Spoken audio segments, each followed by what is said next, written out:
Irmãos, hoje começamos uma série nova, uma série expositiva no livro de Filipenses, na carta de Paulo aos Filipenses. Essa que é conhecida como a Carta da Alegria, né? Em tão poucos capítulos, Paulo falou mais sobre alegria do que qualquer em outra das suas cartas, né?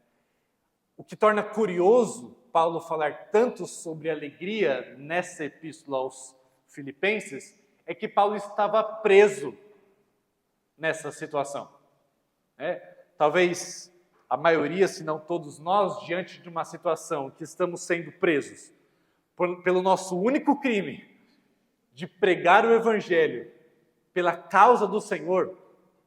Gente, só um parênteses aqui, a gente sofre tantas coisas por nossa própria culpa e ainda assim a gente tem autocomiseração. Imagine o nível da nossa autocomiseração por estarmos sofrendo por algo que nem é culpa nossa. Como Paulo estava sofrendo ali naquela prisão injustamente por apenas estar anunciando o Evangelho. E preso, encarcerado, não é igual às prisões de hoje em dia, que embora longe de ser o céu, ainda estão longe de se parecer com uma prisão de Roma naquela época. E Paulo, daquela prisão, escreve essa carta. Uma carta repleta de alegria.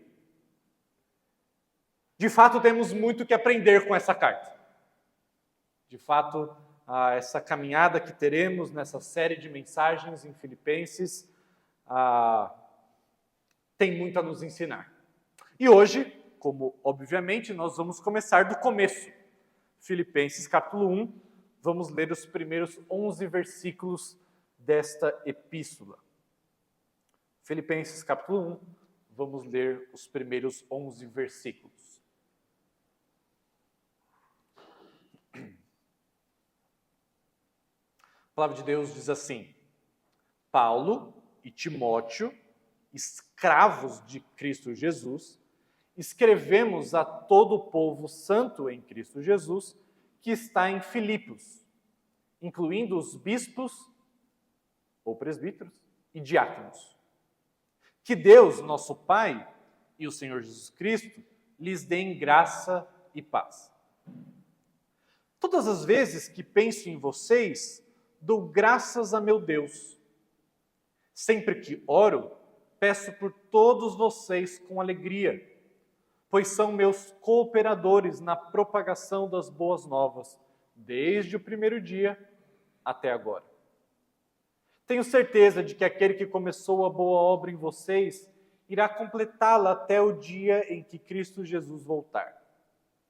É apropriado que eu me sinta assim a respeito de vocês, pois os tenho em meu coração. Vocês têm participado comigo da graça, tanto em minha prisão como na defesa e confirmação das boas novas. Deus sabe do meu amor por vocês e da saudade que tenho de todos, com a mesma compaixão de Cristo Jesus. Oro para que o amor de vocês transborde cada vez mais e que continuem a crescer em conhecimento e discernimento. Quero que compreendam o que é verdadeiramente importante, para que vivam de modo puro e sem culpa até o dia em que Cristo voltar. Que vocês sejam sempre cheios do fruto da justiça, que vem por meio de Jesus Cristo, para a glória e o louvor de Deus. Você também tem a sensação de que nós, individualmente, cada um de nós, deveria ser melhor do que realmente nós somos? Você tem essa sensação de que nós já deveríamos estar em outro patamar, em um outro nível do que nós realmente estamos?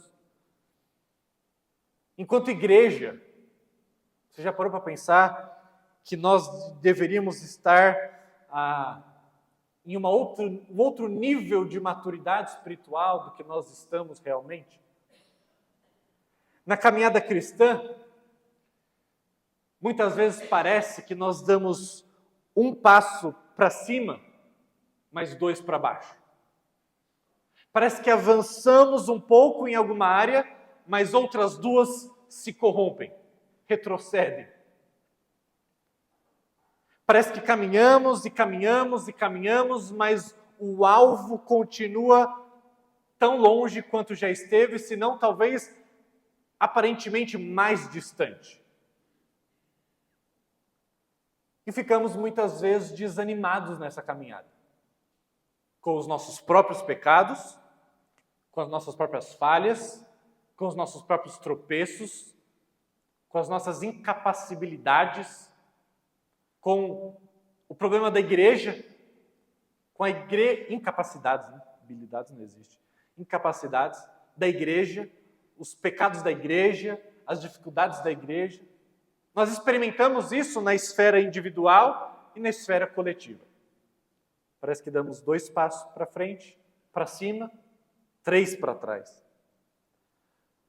Não só parece que não saímos do lugar, mas, na verdade, muitas vezes parece que retrocedemos. Eu lembro de um amigo, no seminário, ele falava assim: Eliseu, eu não entendo.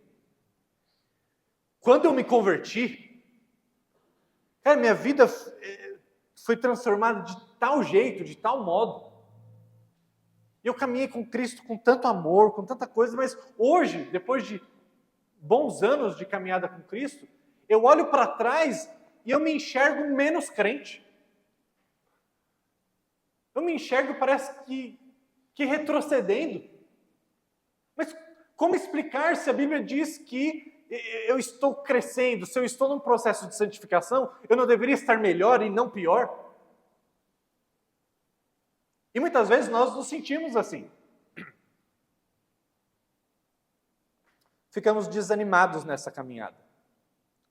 E quando olhamos para a igreja, da mesma maneira, parece que estamos retrocedendo, parece que a igreja no passado já foi muito melhor do que ela é hoje.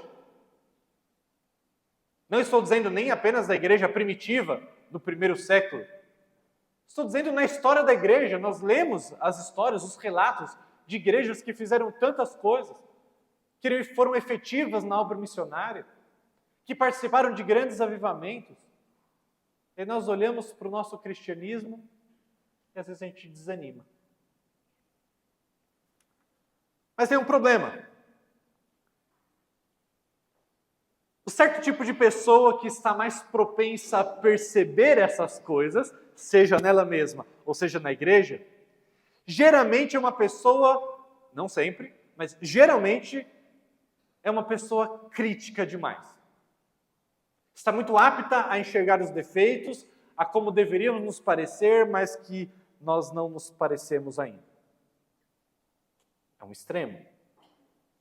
Um outro extremo é de pessoas que conseguem perceber grandes avanços, grandes mudanças, mas não conseguem perceber os erros, não conseguem perceber os pecados. E aí são pessoas que são ingênuas. Um lado, pessoas críticas, que percebem claramente nelas mesmas ou nos outros aquilo que não está de acordo. Por outro lado, pessoas ingênuas, que percebem coisas boas, mas não conseguem perceber o quanto elas deveriam já estar ou ter caminhado, quanto deveriam já estar mais parecidas com Jesus. E eu quero te fazer a pergunta essa noite: qual é o jeito certo de olharmos para a igreja? Qual é o jeito certo de olharmos para nós mesmos? Olharmos para os problemas, para que nós devidamente os tratemos? Ou olhar para as qualidades, para que tenhamos condições de agradecer? Para onde devemos olhar? Qual é a forma certa de olharmos para a igreja? Qual é a forma certa de olharmos para nós mesmos? Quero defender que nesse texto, Paulo começa a mostrar para a gente que as duas coisas estão misturadas. E a primeira delas, Paulo fala da gratidão. Paulo começa desse jeito a sua carta. Ele começa olhando para aquilo que Deus fez por meio e no seu povo. Versículo 1 dessa epístola, Paulo começa dizendo assim, Paulo e Timóteo, né? Timóteo ali era um cooperador de Paulo na escrita dessa carta, embora fosse Paulo ali que estivesse conduzindo, né, essa escrita. Escravos de Cristo Jesus, escrevemos a todo o povo santo em Cristo Jesus que está na cidade de Filipos, incluindo os bispos e diáconos. Então eles se dirigem, eles dizem quem são, complementam dizendo que são meros escravos, mas do Senhor Jesus Cristo, que é um grande privilégio. Paulo nunca tratou o título escravo de Jesus como pejorativo, muito pelo contrário, era um grande privilégio. E estava endereçando a uma igreja que já era composta com liderança formada, como os presbíteros e diáconos. No momento em que Paulo escreve essa carta, como eu já havia mencionado, ele estava preso, muito provavelmente lá no ano 60 a 61 depois de Cristo, na prisão em Roma ainda. E a ocasião da carta foi o envio de uma oferta que a igreja de Filipos tinha feito através de Epafrodito, né, que trouxe as ofertas da igreja de Filipos para acudir às necessidades do apóstolo Paulo, que estava preso. E então Paulo recebe as notícias por Epafrodito daquela igreja, né, seja das suas qualidades, seja ainda das suas deficiências. Então, né, muito provavelmente, Epafrodito levou esses relatos e então leva novamente para aquela igreja essa epístola. Paulo agradece a generosidade daquela igreja, Paulo queria encorajar a perseverança daqueles irmãos nos pontos que precisavam ser corrigidos, porque embora seja uma carta alegre, uma carta de um tom muito amoroso, também é uma carta que fala sobre correção, nós veremos isso nessa série, mas também Paulo agradece a Deus e reconhece as qualidades daquela igreja e como Deus tinha utilizado aquela igreja no seu próprio ministério. Portanto, o propósito dessa carta, o objetivo de Paulo a escrever essa carta, não é outro senão promover uma força contínua do evangelho no meio dos filipenses, para que esse evangelho no meio deles pudesse continuar a progredir por intermédio deles. Então, Paulo reconhece a obra do evangelho atuando sobre eles e Paulo quer que com essa carta eles tanto sejam encorajados quanto eles sejam agradecidos por aquilo que o evangelho fez através da vida deles e continuaria a fazer. E aí no versículo 3, o versículo 2 é apenas uma saudação. No versículo 3, Paulo diz, todas as vezes que eu penso em vocês, eu dou graça ao meu Deus. Ou seja, como eu disse, em primeiro lugar, Paulo se atentava para as qualidades daquela igreja.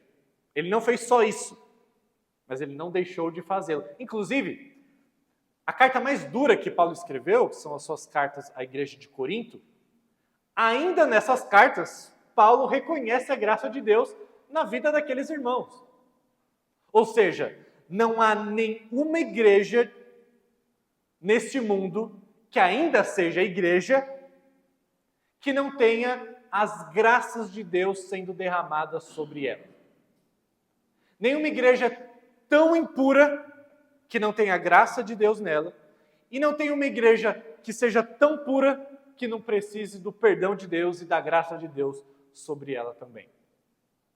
E Paulo aqui está reconhecendo numa boa igreja, não perfeita, mas ele está reconhecendo, e toda vez que ele ora a Deus, Paulo não consegue deixar de dar graças, enquanto ele pensava naquela igreja de Filipos. Meus irmãos, quando nós deixamos de reconhecer e dar graças a Deus pela comunidade que nós fazemos parte, ou que já fizemos, ou outras comunidades espalhadas, verdadeiramente igreja espalhadas pelo mundo. É claro que essas comunidades têm os seus erros e devem ser aprimoradas pela obra do Espírito Santo, mas a falha em perceber a mão de Deus atuando sobre a igreja é nossa. Quando nós deixamos e não conseguimos agradecer a Deus pelo que Ele tem feito pelo seu povo, isso é um problema em nós, não em Deus, porque Deus não deixou de agir. A Bíblia diz que Deus entregou o seu próprio Filho para salvar esse povo. E por que razão Deus abandonaria esse povo? Será que Deus dormiu na história? Será que Deus perdeu a mão com a igreja? Será que Deus deixou de agir sobre ela? Não, é o que a Bíblia nos diz, não é o que esse texto, nós veremos, nos diz. E Paulo diz, toda vez que eu penso em vocês, eu tenho que dar graças ao meu Deus. Porque é nítido, é óbvio, as grandes coisas que Deus tem feito em vocês, por vocês e através de vocês. Repito, a falha em reconhecer a graça de Deus na igreja não é uma falha de Deus, não é uma falha da igreja, é uma dificuldade nossa, porque nós paramos de prestar atenção nos feitos de Deus na igreja. Vou extrapolar. Como no começo eu falei, qual é a maneira certa de olhar para a igreja, mas qual é a maneira certa de olharmos para nós mesmos. Muitas vezes aparecem cristãos querendo, de uma certa forma, demonstrar a sua autocomiseração, ou até uma certa forma de santidade meio estranha. Dizer assim, olha, eu não tenho, sim, eu sou terrível, eu não tenho nada de bom, sabe, eu faço tudo errado, parece que, sabe, eu faço tudo errado, tudo que eu ponho a mão, eu contamino. E aí parece uma coisa assim de santidade, né? Uma contrição, alguma coisa assim. Mas quem diz frases como essas, sendo um verdadeiro cristão, está deixando de reconhecer a ação de Deus sobre a sua própria vida. Se você é um filho de Deus, por que Deus abandonaria você aos seus próprios desejos? Se você é um filho de Deus, por que Deus permitiria que tudo que você fizesse fosse errado? Que você não tivesse nenhum crescimento? Olhar dessa forma para si mesmo não é santidade. Isso chama ingratidão. Isso chama cegueira espiritual. Você não tem, sendo um filho de Deus, ok? Se você não é filho de Deus, você não vai ver nada na sua vida mesmo, porque Deus não está operando nela. Mas sendo um filho de Deus, sendo um verdadeiro salvo e convertido, não encontrar os rastros da graça na sua vida, demonstra uma cegueira espiritual, demonstra uma ingratidão da nossa parte. Portanto, a ingratidão não reconhecermos os feitos de Deus no meio do povo dele, e a ingratidão não reconhecermos os feitos de Deus em nossa própria vida e em nosso próprio coração. Isso não tem nada a ver com santidade, isso chama ingratidão. Deus não parou de atuar sobre os seus filhos. E esse texto que nós lemos hoje diz que ele não vai parar até concluir a sua obra.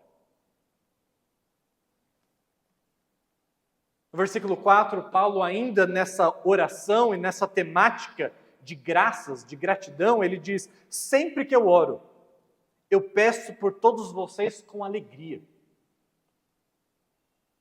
Vocês me causam alegria, porque eu percebo através da vida de vocês, igreja de Filipos, a mão de Deus atuando sobre. E reconhecer isso me traz alegria. Você já parou para reparar que pessoas muito críticas são pessoas infelizes? Mas pessoas que reconhecem a bondade, pessoas que reconhecem a benevolência, pessoas que reconhecem a mão de Deus atuando sobre outros e sobre si mesmas, são pessoas alegres. A gratidão está intrinsecamente relacionada com a alegria.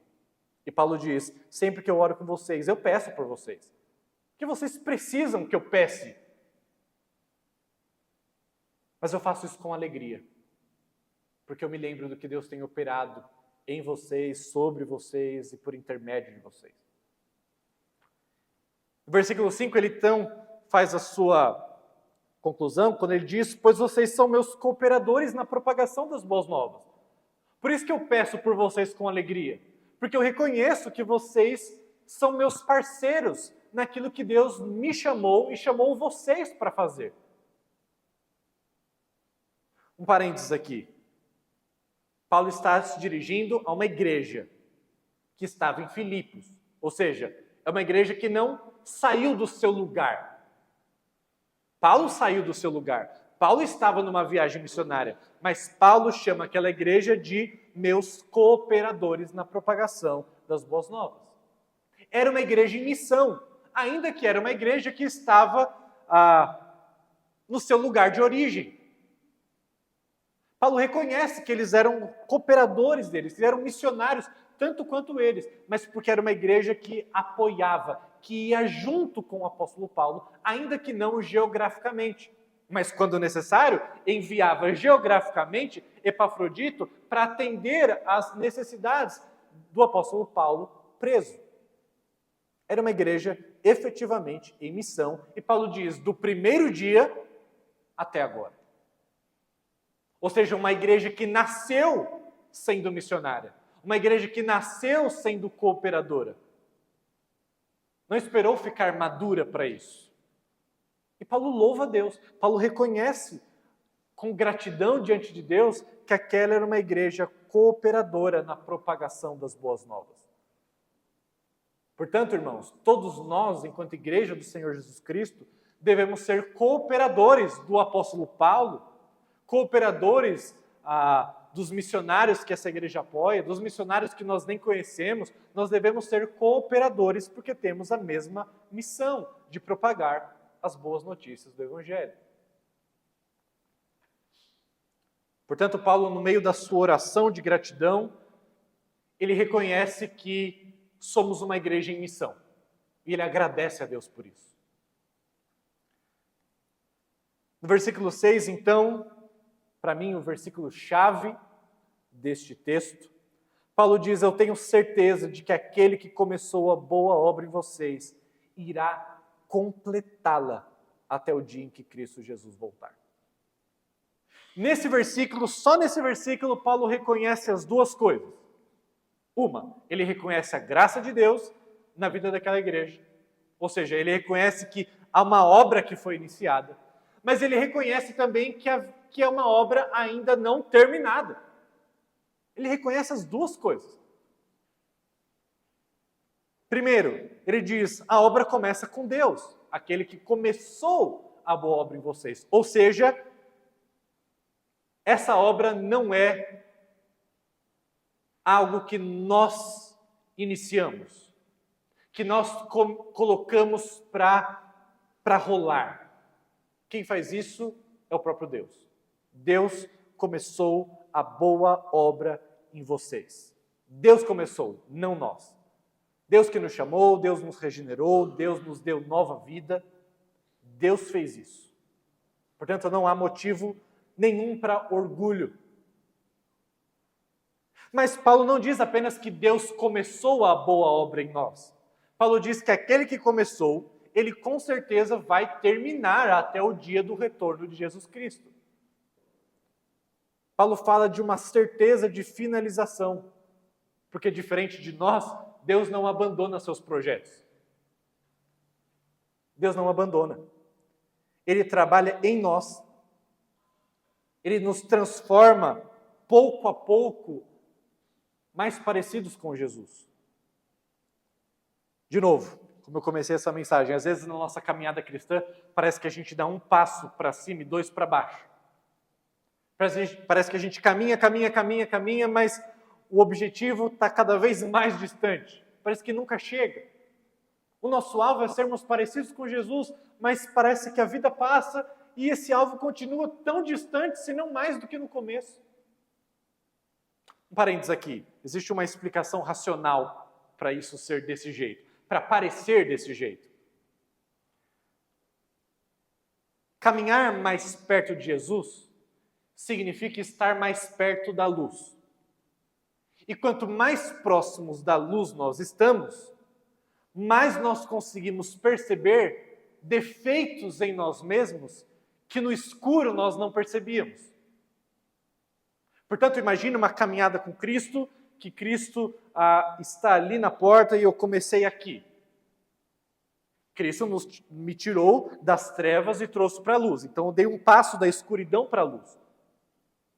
Mas cada vez que eu me aproximo de Cristo por meio da santificação, dos meios de graça, cada vez que eu me aproximo da fonte da luz, mais eu enxergo deficiências em mim.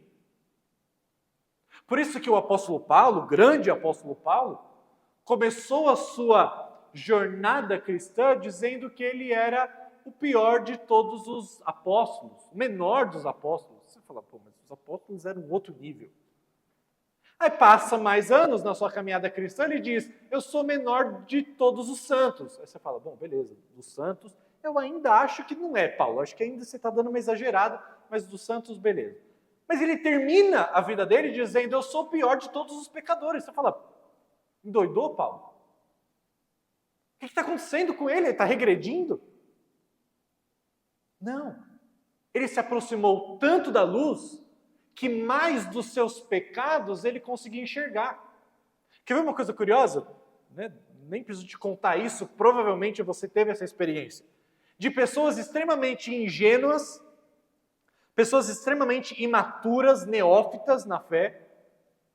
E aí você pergunta sobre as lutas que essa pessoa está tendo com o seu pecado, às vezes ela vai dizer, não, aqui está tudo perfeito, minha vida está zerada, está ótima. Sabe, eu e Deus aqui, ó, colada, a gente é brother. Aí você pergunta para alguém com anos de caminhada com Cristo, anos, uma pessoa piedosa, zelosa, ela vai ter muito mais convicção de pecado, muito mais arrependimento. Quando ela vai fazer uma autoanálise, ela vai reconhecer a graça de Deus na vida dela, mas ela vai reconhecer ainda o quanto falta para chegar em Jesus, porque ela recebeu mais luz. Ela percebe mais o contraste. Não é porque nós estamos piorando, é porque nós estamos nos aproximando da luz.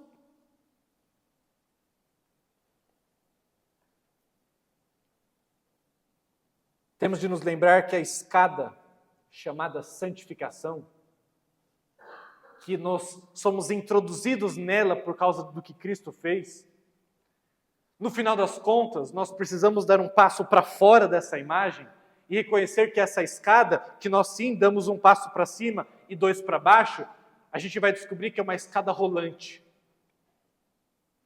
Que independente dos nossos porcos desempenhos, o próprio Espírito Santo de Deus garante que nós chegaremos até o topo.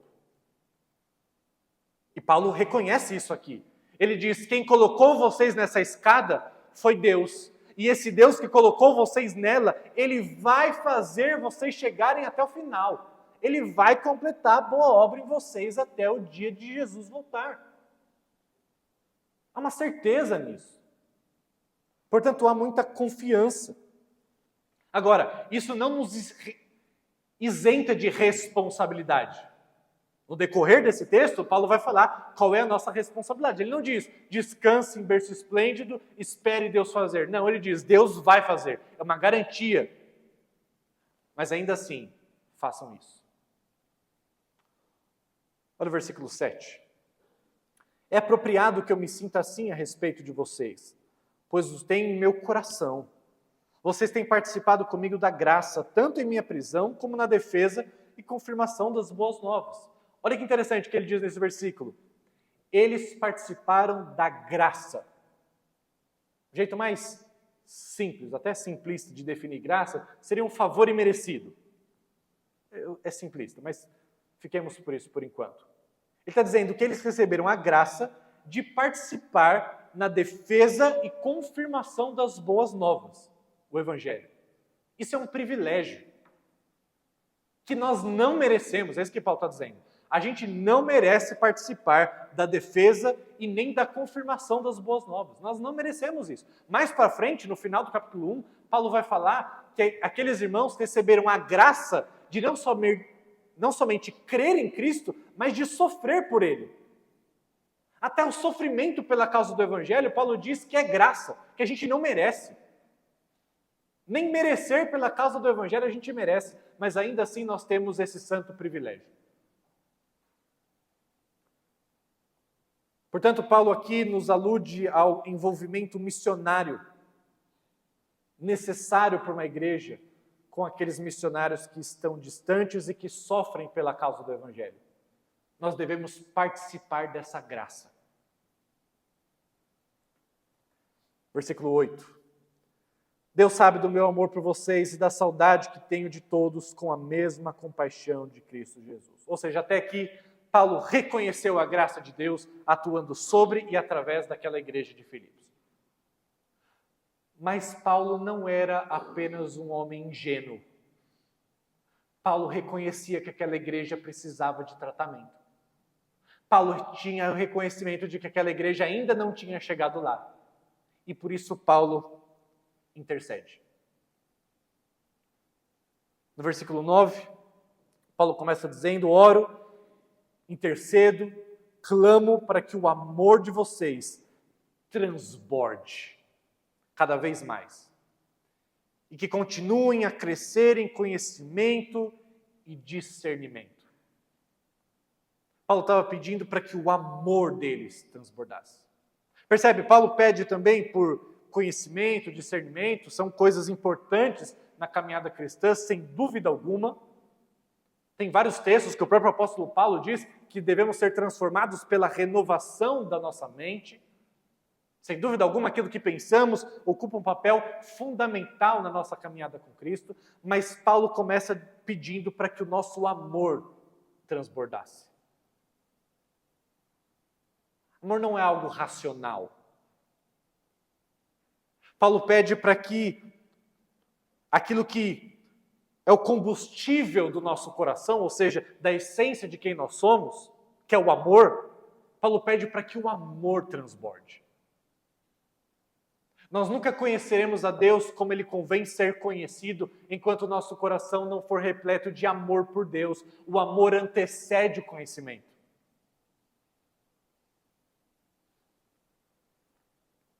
Paulo então ora para que o amor deles transbordasse.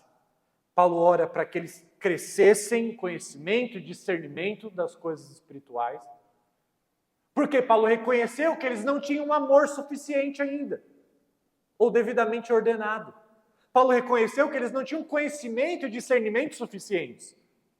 Mas ao invés de reclamar disso, Paulo está orando por isso. Ao invés de dizer, olha, eu não vou mais para a igreja de Filipos, porque essa é uma igreja que não tem muito amor, é uma igreja que ainda não tem um discernimento adequado, Paulo está orando por isso. Há um equilíbrio claro aqui entre ver a necessidade de mudança e, portanto, interceder, e ver já a mudança realizada e, portanto, agradecer. Paulo está fazendo as duas coisas aqui. Olha só, no versículo 10. Quero que compreendam o que é verdadeiramente importante, ou seja,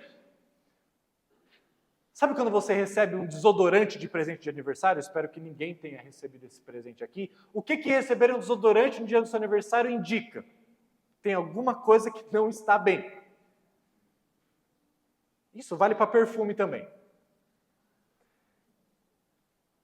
Quando Paulo está orando, quero que compreendam o que é verdadeiramente importante, vocês acham que eles compreendiam o que era verdadeiramente importante?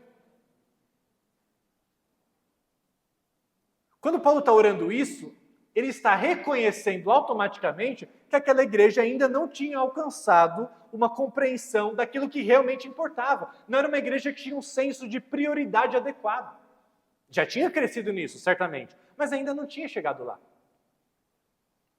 E compreender o que é verdadeiramente importante é algo essencial, irmãos, essencial.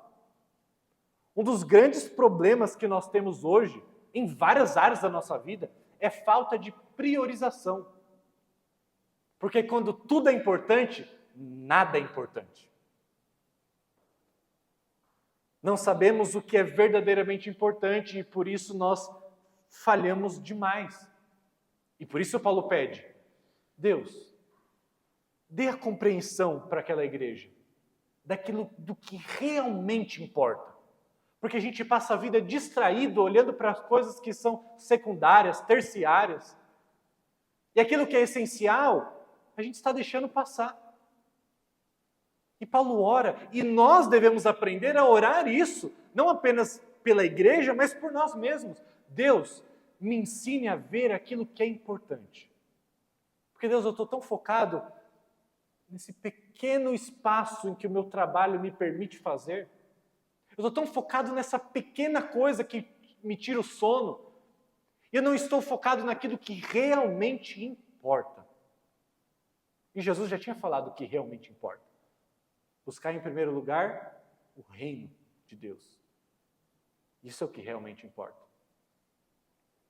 Paulo então ora para que vivam de modo puro e sem culpa até o dia em que Cristo voltar. Enquanto nós não compreendermos isso, nós não conseguiremos viver de modo puro até o dia em que Cristo voltar. Precisamos compreender o que é importante. E o último versículo, Paulo termina esse texto dizendo que vocês sejam sempre cheios do fruto da justiça. Paulo está orando pelo fruto da justiça aqui. Agora, essa é uma expressão que eu preciso te levar de volta para o Antigo Testamento. É uma expressão comum no Antigo Testamento, que é justamente que simboliza algo muito específico. Fruto de justiça é aquilo que produz uma correta relação entre Deus e o seu povo. Isso é um fruto da justiça. São frutos que produzem uma relação correta entre Deus e os crentes. Agora, prestem atenção. Nenhum homem é capaz de produzir esses frutos da justiça por seus próprios esforços. Pelos nossos próprios esforços, nós vamos apenas dar passos para trás. Na verdade, pelos nossos próprios esforços, a gente vai cair da escada, de cabeça. Mas Paulo ora aqui por fruto da justiça que vem por meio de Jesus Cristo. Paulo reconhece que sem Ele a gente não pode fazer nada. Lembra Jesus em João 15, versículo 5? Sem mim, nada podeis fazer. Eu sou a videira verdadeira. Se vocês não estiverem conectados em mim, vocês não podem dar frutos. Vocês não podem dar um passo sequer.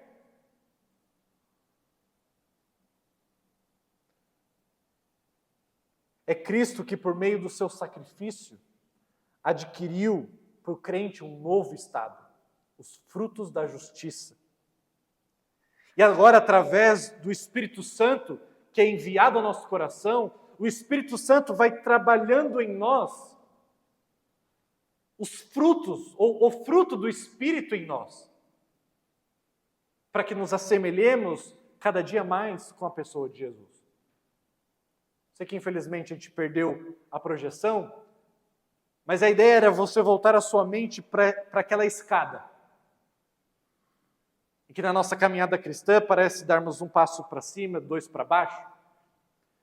A gente precisa reconhecer que quem nos colocou nessa escada e o objetivo final, aquele que está nos esperando no topo dessa escada, é o próprio Jesus Cristo. É por meio dele que Paulo ora que os frutos de justiça são realizados em nossa vida. É Cristo, por meio do seu sacrifício, que nos coloca nessa escada chamada santificação. Porque nós somos criados por Deus em Cristo Jesus para as boas obras, que Deus preparou de antemão para que nós andássemos nelas. Deus preparou, irmãos, os degraus que nós precisamos subir na nossa própria vida. E através do Espírito Santo, Ele fará com que nós cheguemos lá. Portanto, qual é a forma certa de olharmos para a igreja? Quero te convidar a pensar nessa ilustração da escada. O começo do texto mostrou que Paulo olhou para baixo. Paulo olhou para trás. Paulo viu a trilha que estava atrás dos seus passos, dos passos da igreja de Filipos. E Paulo agradeceu os feitos de Deus na história de Filipos. Qual a forma certa de olharmos para nós mesmos, para a igreja? Precisamos olhar para baixo, no sentido da escada, ou pensando num caminho, precisamos olhar para trás e perceber o quanto nós já andamos. Sabe quando você está na praia, e aí você vai tentar andar até a montanha que você acha que está muito próxima, mas você vai andando, e parece que ela não ficou nada mais próxima. Mas você olha para trás e você percebeu que já andou muito. Paulo nos convida a isso. Paulo nos convida a perceber os feitos de Deus na nossa vida no passado. Certamente há feitos notórios de Deus na nossa vida particular, na nossa vida coletiva. Se nós não estamos enxergando, precisamos corrigir as nossas lentes. O problema não está em Deus.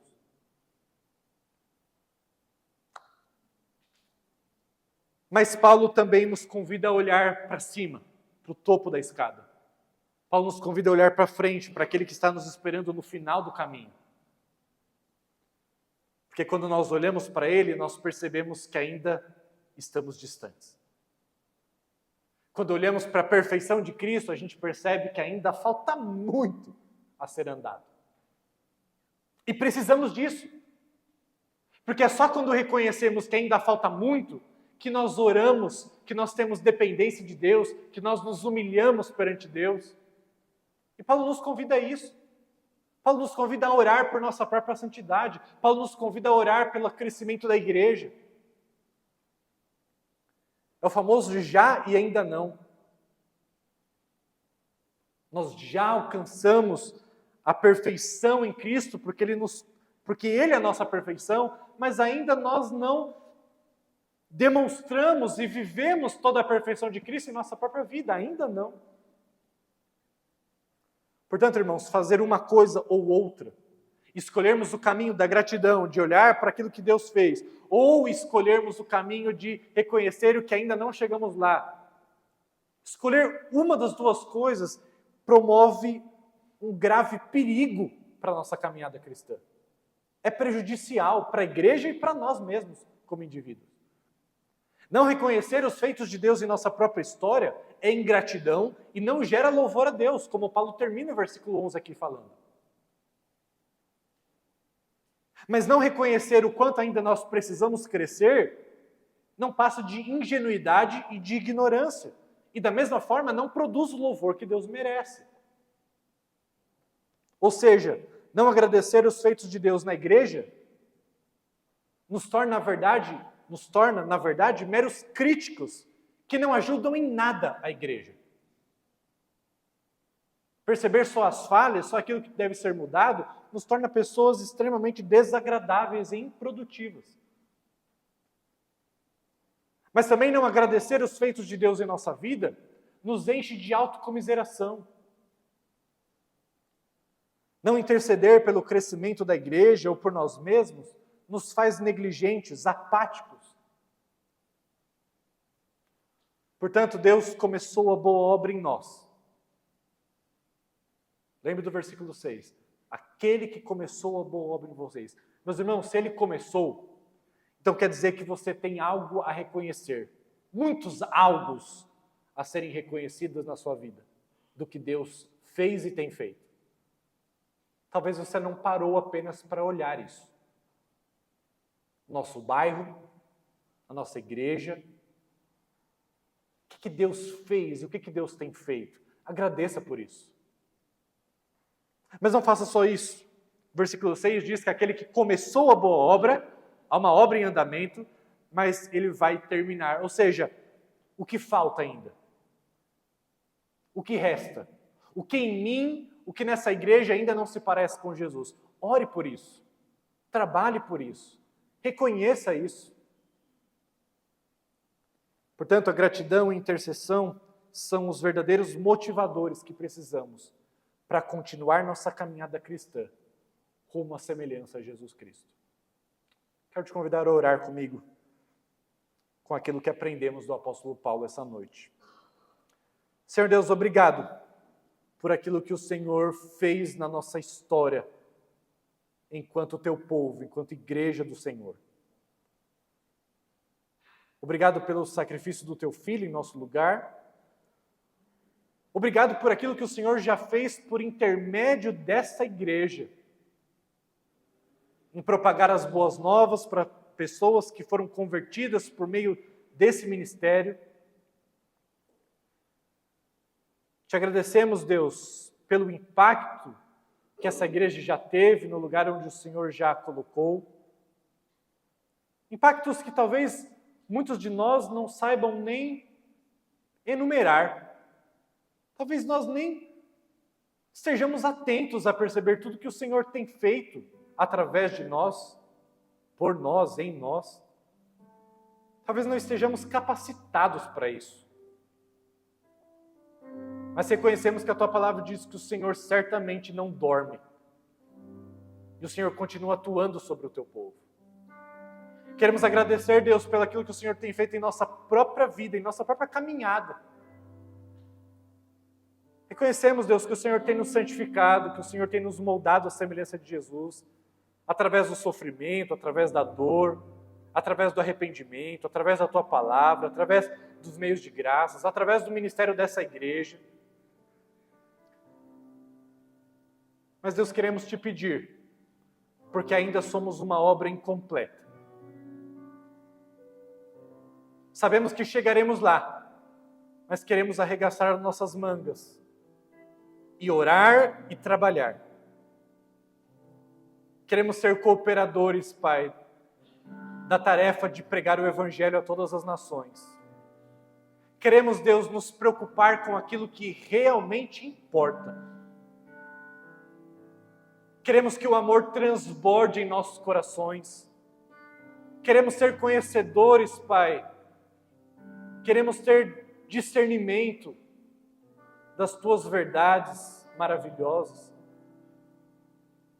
Deus, promove em nós um coração assim, que reconhece os Teus feitos, mas que reconhece a nossa necessidade ainda. Assim oramos em nome de Jesus. Amém.